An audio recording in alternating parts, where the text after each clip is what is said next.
Atlanta Braves fans, how would you like to meet your all-star second baseman and World Series champion, Ozzie Albies? Well, now you can on Saturday, November 16th at PBR Battery Atlanta from noon to 2 p.m. Join us for an exclusive meet and greet where you can meet Ozzie, get an autograph, and snap a few selfies. Tickets are going fast and will sell out quickly, so get yours today at morethansports.com and click on the signings tab. That's morethansports.com and click on the signings tab. Don't miss your chance to meet Ozzie Albies Saturday, November 16th at PBR Battery Atlanta.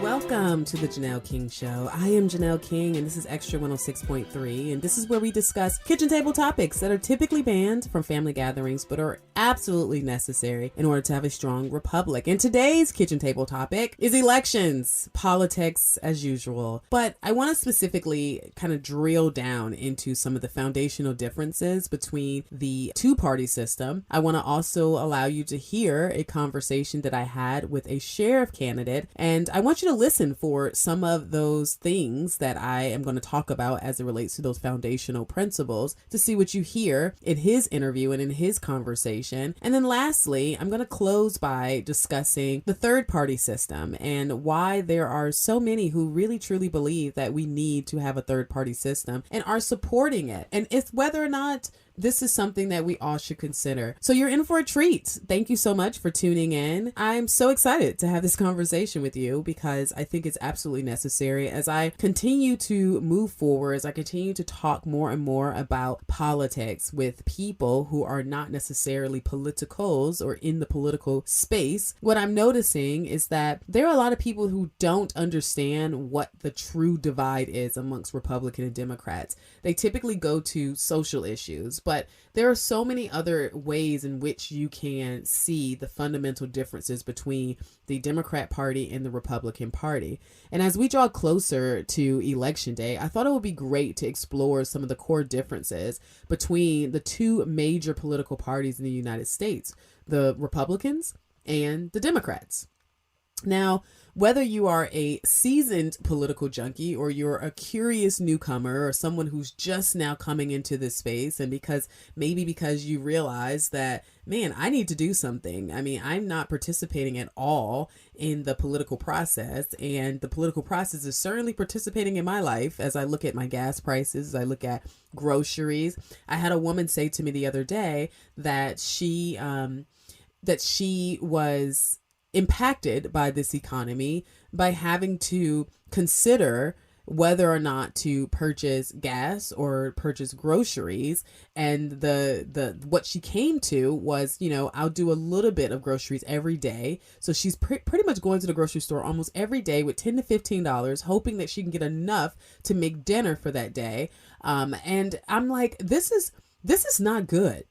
I saw a statistic that showed that that we are 10% higher as it relates to those who are living paycheck to paycheck. So 10% more of the population are now living paycheck to paycheck. So if you're one of those people who are just now getting into this discussion, this political space, because you're experiencing these things, you're seeing that there's something wrong, there's something a little off here, and I need to get more involved, then you're at the right place. This is exactly where we should start. So to begin, we have to start with the foundation. So the Democrat Party and the Republican Party both represent two different distinct philosophies of American politics. Oftentimes, it's referred to as liberal and conservative. So you may hear people say things like, I'm liberal instead of saying I'm a Democrat, or I'm conservative instead of saying I'm a Republican. And the thing about it is it's starting to kind of take on its own life. So like liberalism is starting to look very different from being a Democrat. And vice versa. Conservative is starting to look really different from being a Republican. So that's a whole other conversation that we're going to talk about in another show. But these two philosophies typically influence positions on various issues. So let's just take a look at some of these positions. So first, let's start with economic policies, because that's the one thing that everyone talks about the most. And I'm going to go into several different categories because I think it's just important to highlight most of them. These are not all, but most. So let's look at economic policies. So generally, Democrats advocate for higher taxes on the wealthy. That's what you hear most of the time, and increased government spending on social programs to address what they call income inequality and provide a safety net for the disadvantaged. This is often referred to as the Keynesian approach, focusing on stimulating the economy through government intervention. Whereas, on the other hand, Republicans, number one, do not believe that you can stimulate the economy by interfering as the government. But we typically support lower taxes. We typically support a decrease in government spending, and we emphasize free market solutions and argue that the smaller government will allow for more increased individual freedoms, more entrepreneurial pursuits, and overall will lead towards an economic growth. So that means that we basically feel like, let's leave the government out of it. Let's move them away from things, and let's allow people to kind of fight and stand on their own 2 feet. And that will ultimately lead to a economic growth that we have seen over the course of several years. So it's not like this is something that's uncommon. That being said, let's move on to healthcare, because I really want to watch my time.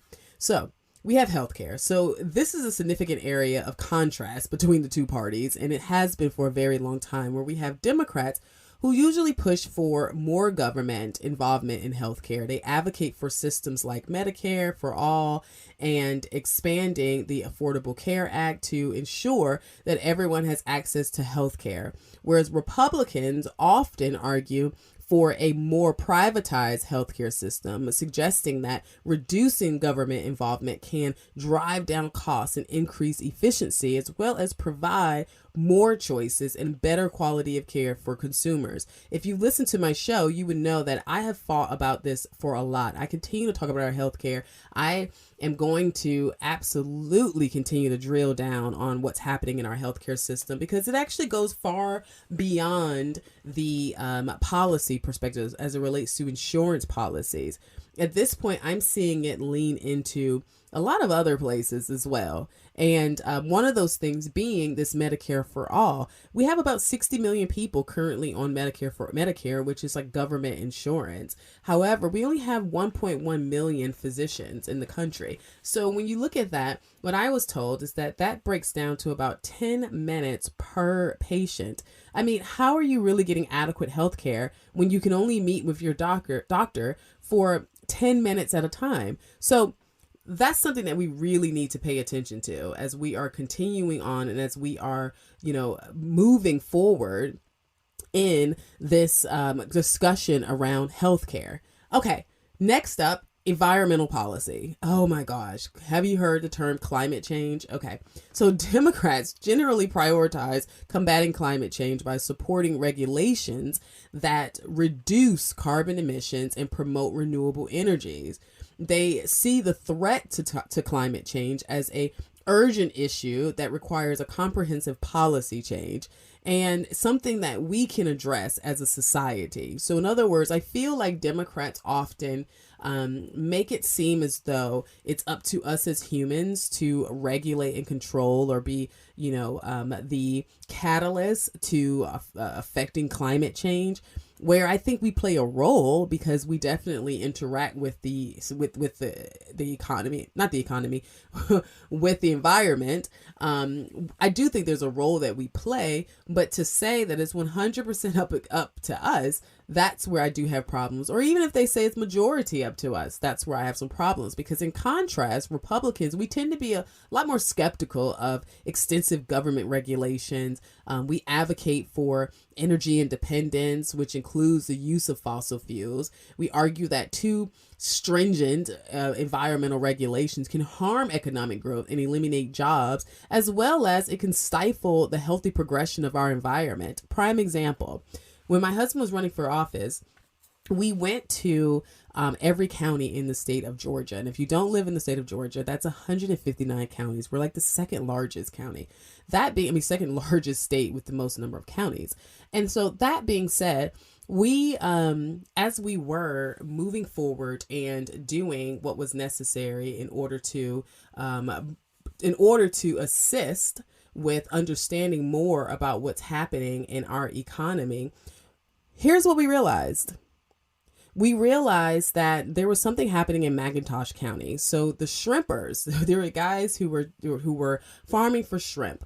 They stated that they had a major issue. So they can no longer shoot sharks. So the sharks that come up, you can no longer shoot them. And so what was happening is they were ripping their shrimp nets, and then the shrimp was falling out when they try to pull it up. And what was this doing? It was impacting their bottom line. It was impacting their ability to address or deal with or be able to sell their shrimp. And so now we have a situation where your economic policy, or I'm sorry, your environmental policy that is being pushed in order to save the sharks is now hindering these shrimpers from being able to make a living for themselves. We have to find that delicate balance, and ultimately creating a balance in the ecosystem and not messing with it. Allowing the ecosystem to be the ecosystem is typically what we believe will work best. Moving on, we have social issues. So Democrats often support progressive stances such as LGBTQ plus rights. They support abortion rights. They are into what they call immigration reform, which I believe it's really creating a path to citizenship for those who are illegal, who came here illegally. But either way, that's a part of their immigration reform. And this also stems from a broader philosophy of what they call social equality and inclusivity. Now, the problem is that we don't believe in equality of all, because that's just impossible to do. But what we do believe in is equity. Republicans typically advocate for more conservative societal policies emphasizing on traditional values. For instance, we may support limiting or ending abortion access and implementing stricter immigration controls against illegal immigration, reflecting a focus on law and order and sovereignty. You know, we believe in loving everyone, with everyone having the freedom to choose what is best for their lives, but keeping in mind that your baby is not your life. That is a separate life that is responsible and that remains with the baby. And understanding that we will never support the breakdown of a family. So those are a few things, and I want to touch on some of the others later on in the show. But when we come back, we are going to have a discussion, or you're going to hear my discussion with an individual. His name is Danny Ashley. So you'll hear a snippet of my interview with him. He's in a local sheriff race. And I think it's important to highlight this interview because I want you to hear the difference in views, and as it relates to what Danny envisions as the new sheriff of Mitchell County, and what he thinks he can bring to that role in the office. So stay tuned. I am Janelle King. This is Extra 106.3, and we'll be right back.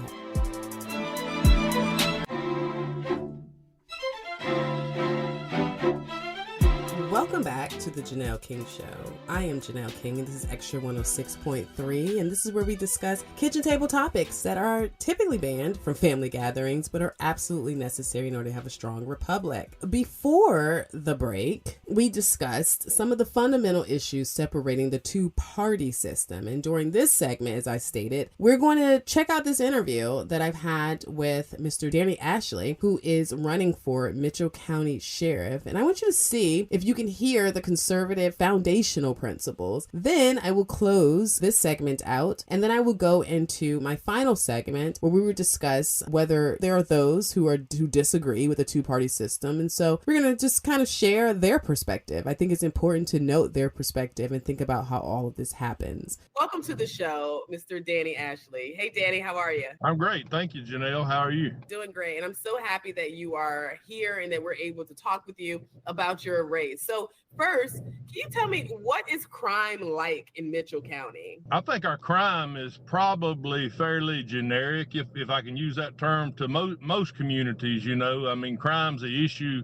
nationwide. It's not isolated to Mitchell County, Albany, or Atlanta. I think we all have our share of pretty much the same things. One thing I've noticed or found out since I've been in this campaign is we have 4 active gangs and 2 drug cartels operating in Mitchell County. That's got to be the greatest focus of my attention as hopefully the new incoming sheriff to eradicate that problem. But gangs and drugs and shootings. In fact, we had a shooting in Camilla today. I'm not clear on the details, but just today we had a shooting, and that's just become too commonplace in smaller towns and smaller rural counties like Mitchell County. Yeah. You know, our crime seems to be more isolated in our municipalities as opposed to out in the counties. One thing I've often spoke of with our county residents, just because you don't see it doesn't mean it's not happening. But yeah, our crime, I mean, we have drug overdoses, we have stealing, thieving, shoplifting, the whole gamut of crime that you see pretty much everywhere else. Per capita, I'm sure it's probably about the same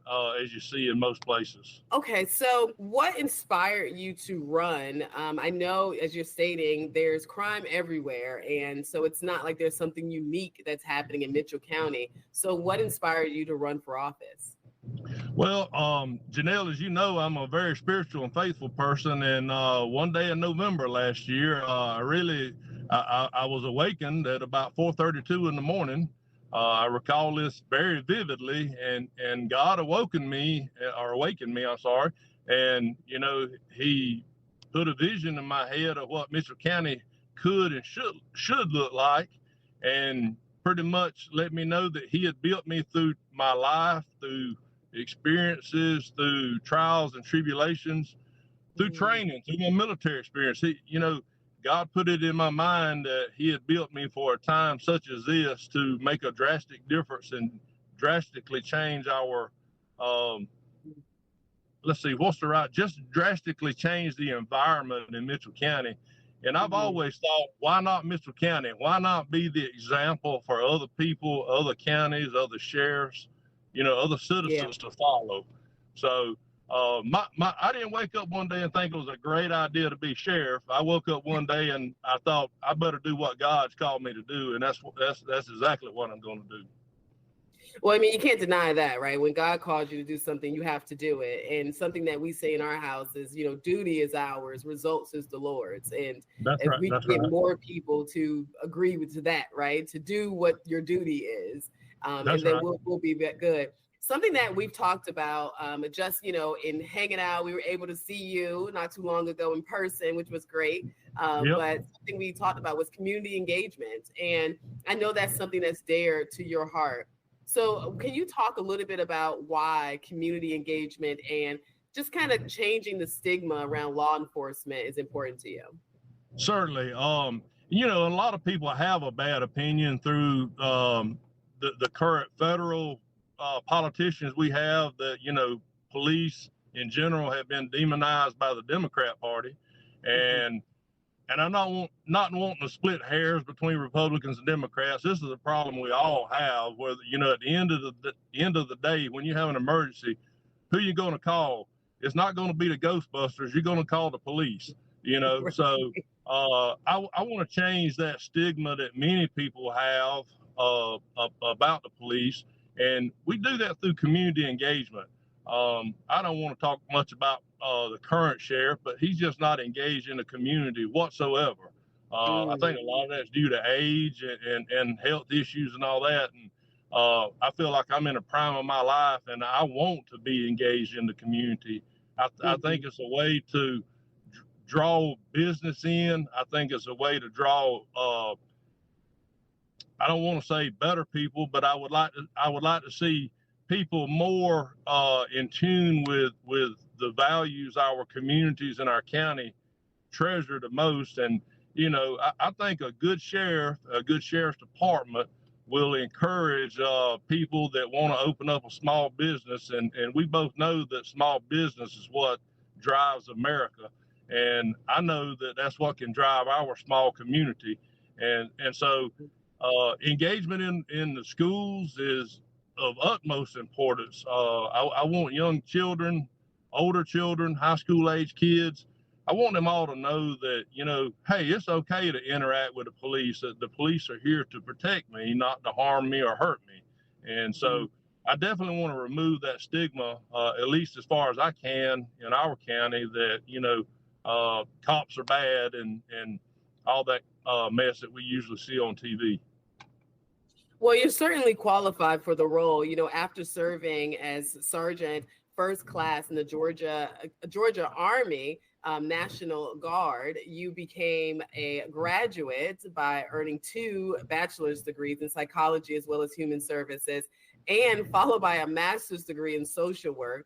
So you are the person. If community engagement is what is missing, you're the best person to do that. How are you going to utilize your education to move things forward in a positive way? Well, I love that question because many of my critics have said, hey, you don't have any law enforcement experience. And to me, being the sheriff is not as much about, of course, law enforcement is a primary focus of the sheriff, but what I have exactly what you just stated that many sheriffs don't have. I have a formal education, a higher education. And, you know, I originally got my master's in social work because I wanted to pursue military social work because it's very near and dear to my heart what goes on in veterans' lives. And we do have a fairly large veteran population in Mitchell County. But my social work, and I tell you, Janelle, if I had to do it all over again, knowing what I know now, I don't know if I would have jumped on that master's in social work program. That was a tough 2 years. I learned how to write a lot, but I also learned how to communicate with people that were a lot different than me. And that's going to be the greatest asset. You know, I have a sheriff being able to communicate with people that, you know, are culturally different from me or ethnically, messing that up. Let me say I know, ethically. Yeah, but, I know. Ethical and ethically, it always intertwines.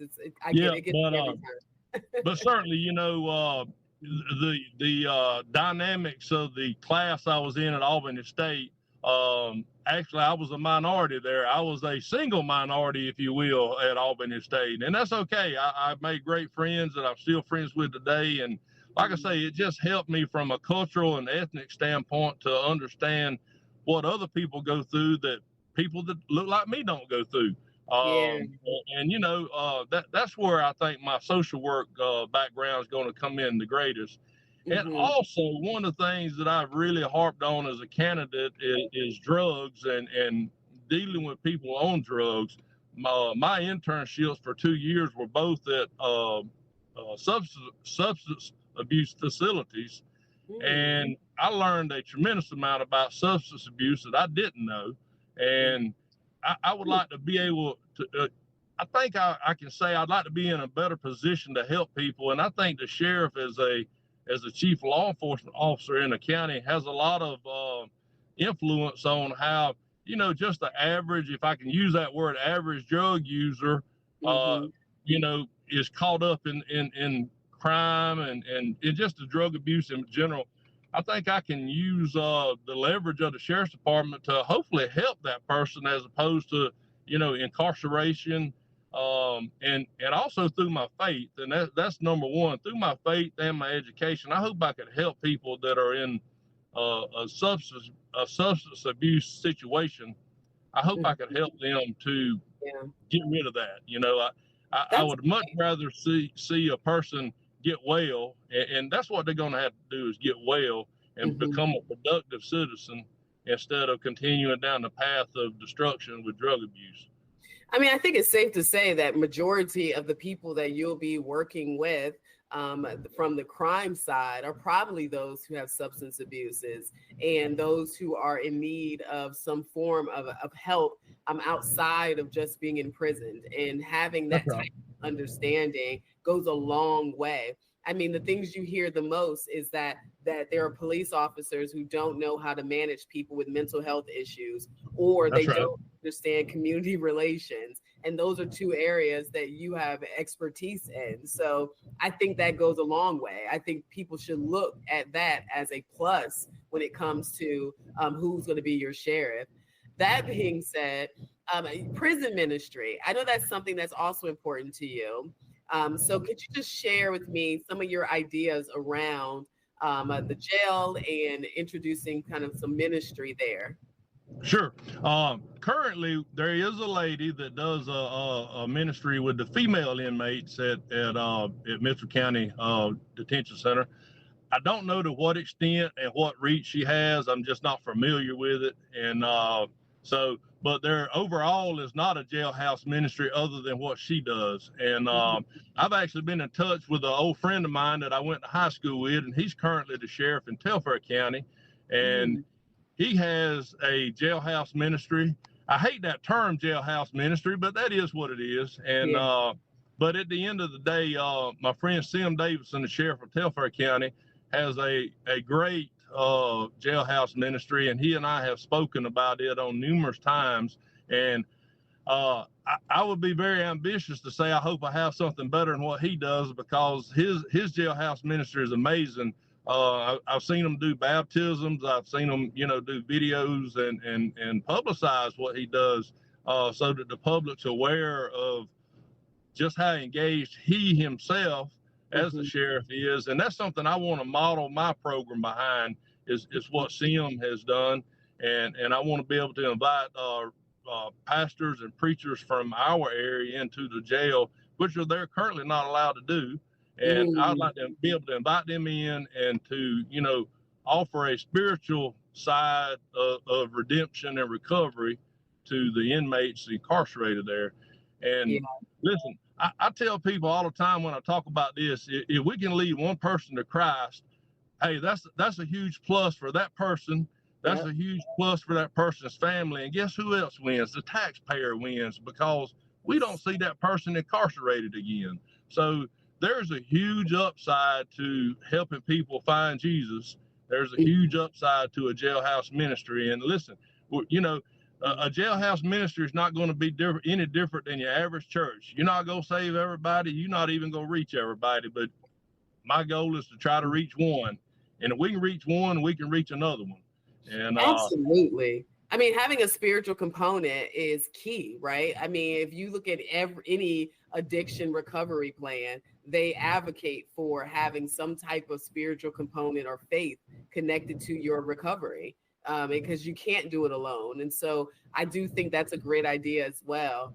School safety, you mentioned that's something that's really, really important to you. What are some steps that you would like to take in order to help address that? Because the school shootings is just, I remember when I was in school, Columbine was the big thing. But it was such a huge story because it didn't happen so often. So what are we seeing now that this has become a top priority due to the increase in school shootings? Sure. Janelle, that tells you the difference in our age. When Columbine occurred, all the way back to when I was in school, we actually rode to school with our rifles on a gun rack, because many of us went hunting before and after school and stuff like that. And nobody thought anything of it. But, so we live in a different world today where life is not valued. And that's probably the number one problem I see in our society, is life, just the life in general. People's lives are not valued whatsoever, even among family members. I mean, but in regards to school, I would like to use the position of sheriff to, one, increase the value of life, and that may sound crazy, but to teach young people that our lives, once a life is taken, you can't get it back. Right. Whether it's your friend or your mama or your little brother, whoever it may be. And so in regards to school, one, I would like school safety to start with just trying to teach children and the older kids, high school kids and so forth, teach them that life has a value to it. That we're much more, God put us here for much more than just to be shot at and so forth. Right. We have a shortage. I think I can say this. We have a shortage of school resource officers, and it's a shame that it's come to that, but we have a shortage, at least in our county. I think 2 of our schools have resource officers. In Pelham, the local PD helps assist with school security somewhat. But overall, we got, the county has 1 school resource officer covering several Mitchell County schools. And then the Baconton Charter School this year, they did get the funding for 1 year for a school resource officer.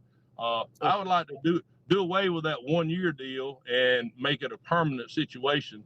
But as a sheriff, listen, that's top priority to me. Unless we have an active emergency going on, we should have our deputies in the minimum patrolling the school zones, during the early part of the morning when school's taken in, and then in the afternoon, and having active training. I know there are different kinds of training. The Gypstick does, Georgia Public Safety, they do through local municipalities and sheriff offices.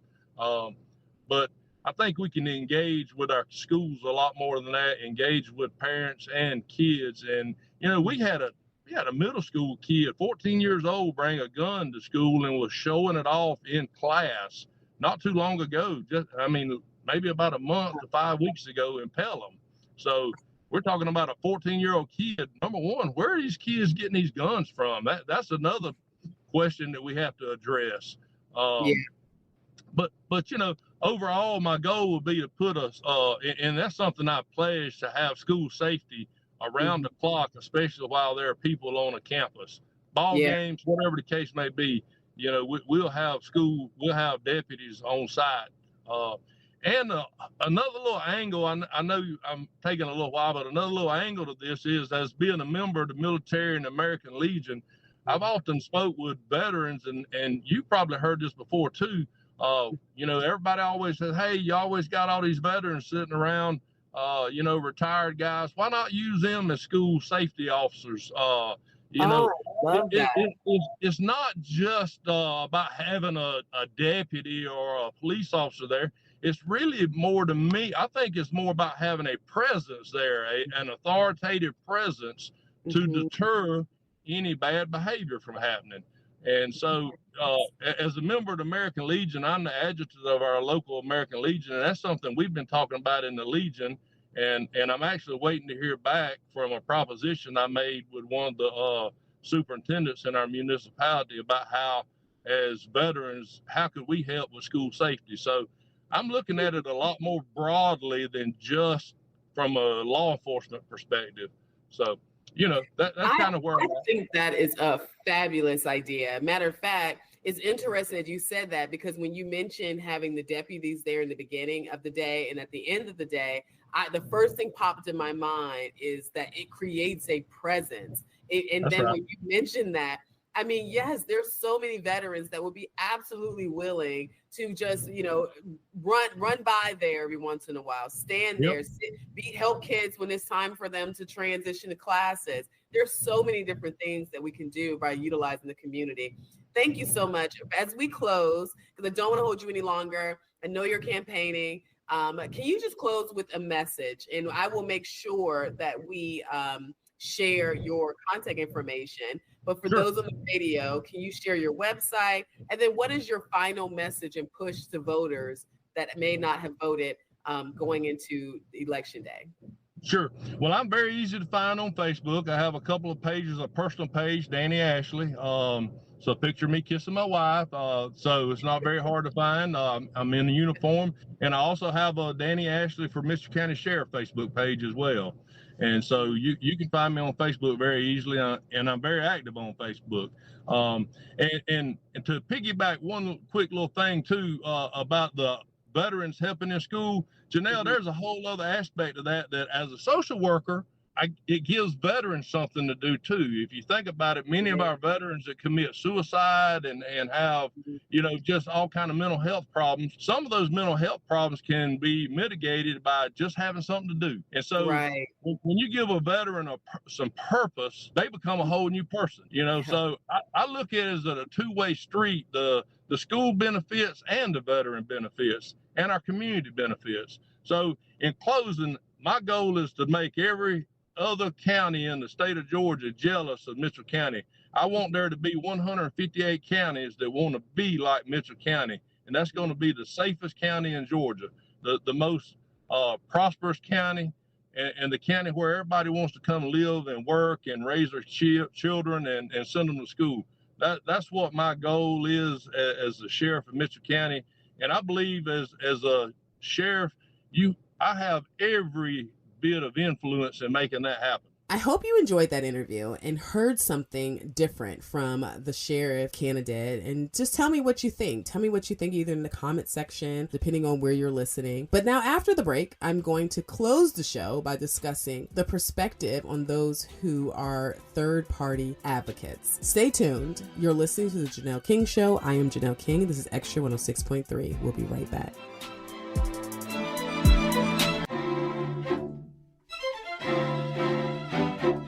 Welcome back to the Janelle King Show right here on Extra 106.3. And this is where we discuss kitchen table topics that are typically banned from family gatherings, but are absolutely necessary in order to have a strong republic.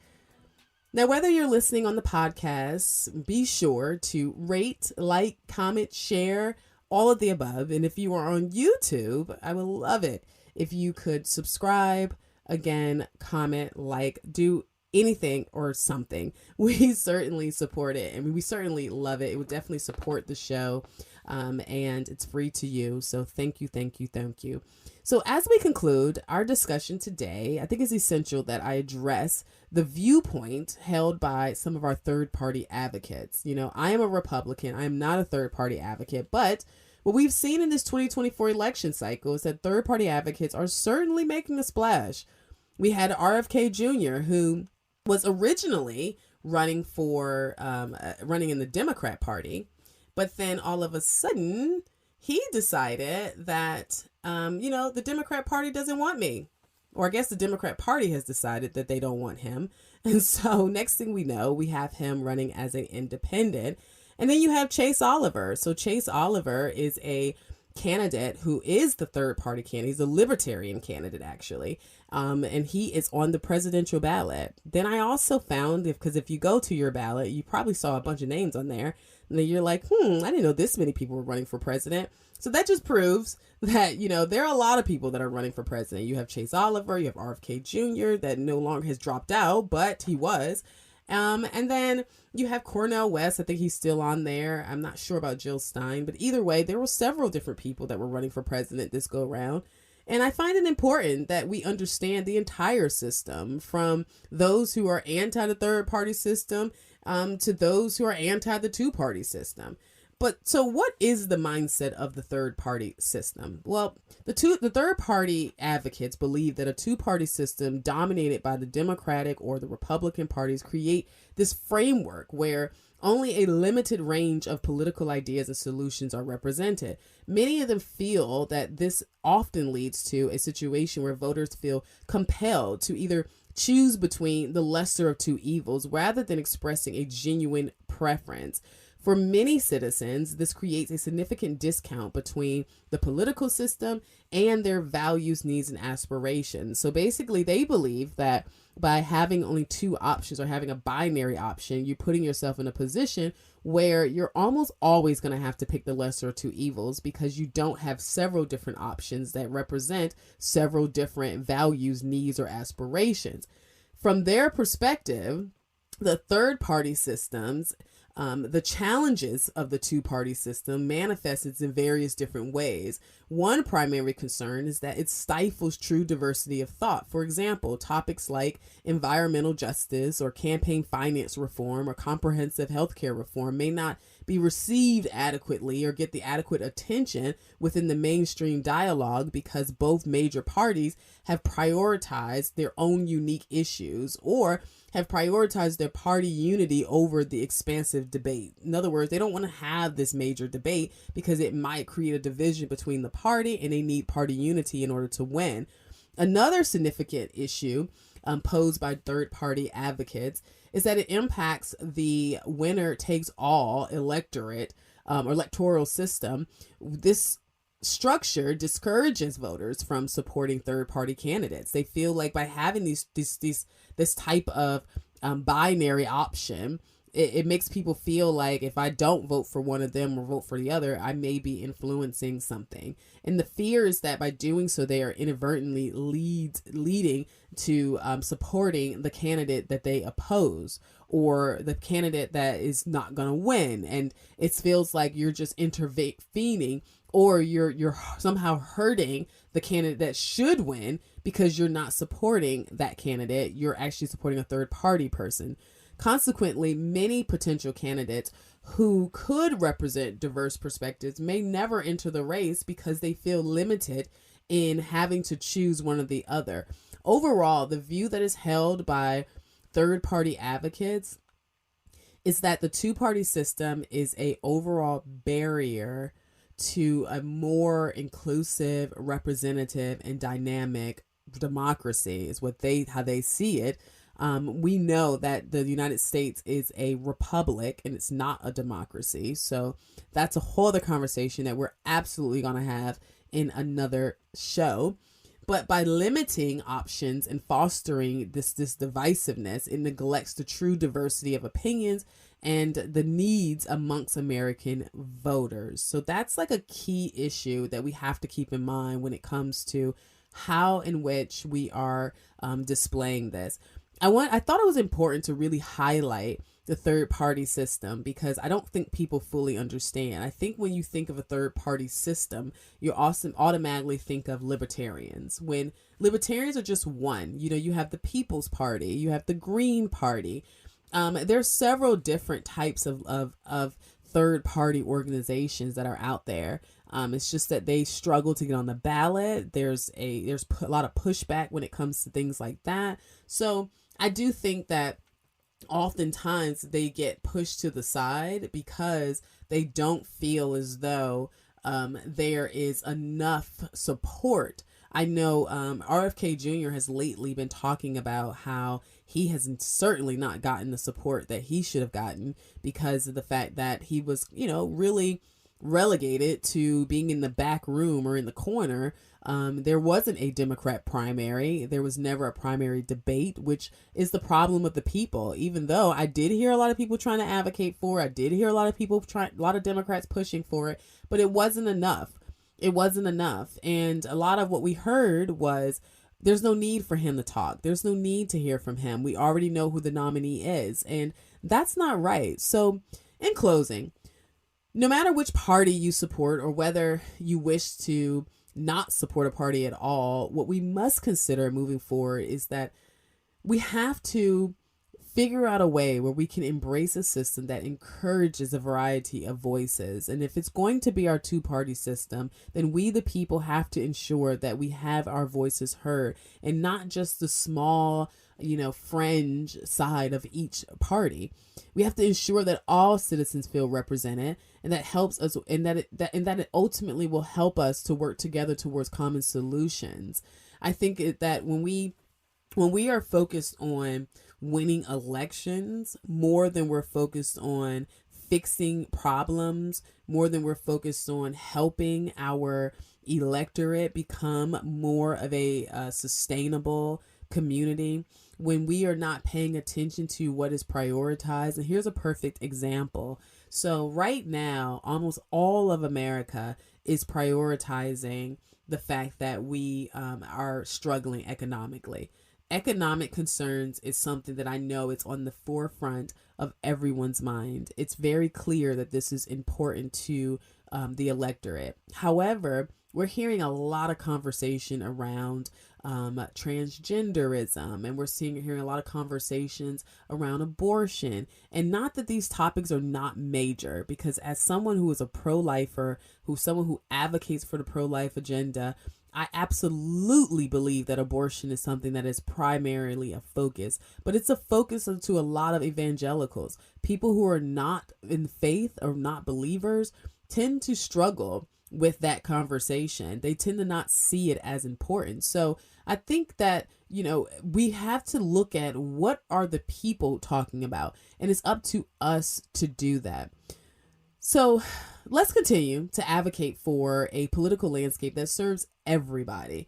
Let's push for our issues to be front and center, and not just those issues that divide us, but let's take a hard stand, and no matter where you stand, and let's fight for what is right.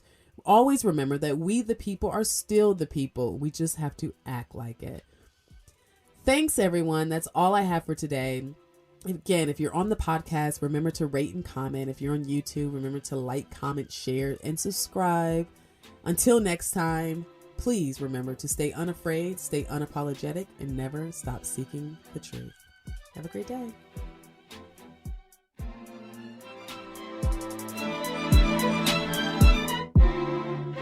Atlanta Braves fans, how would you like to meet your all-star second baseman and World Series champion, Ozzie Albies? Well, now you can on Saturday, November 16th at PBR Battery Atlanta from noon to 2 p.m. Join us for an exclusive meet and greet where you can meet Ozzie, get an autograph, and snap a few selfies. Tickets are going fast and will sell out quickly, so get yours today at morethansports.com and click on the signings tab. That's morethansports.com and click on the signings tab. Don't miss your chance to meet Ozzie Albies Saturday, November 16th at PBR Battery Atlanta. My friends, well, you might say they're a little different. We know how to have a good time, sure, but together, what we get is beyond just that. Los Linderos is the tequila that fits, that works for those times we have. The times that take fun and friendship and go beyond. Give it a try. Los Linderos Tequila. I keep an eye out for that sculpted bottle. It's as beautiful on the outside as on the inside. Kinda like my friends. Los Linderos Tequila. When it's time to go beyond. Why should you do your shopping at D. Geller & Son this holiday season? Because you don't want to end up like shouldn't have case number 674. Okay, everyone, let's open our gifts. Honey, you go first. Oh, perfume. You really shouldn't have. It's in my throat. It's in my eyes. What? It's not that bad. Shouldn't have gone with the perfume. This year, take the risk out of holiday shopping with a beautiful gift from D. Geller & Son. A breath of fresh air since 1939.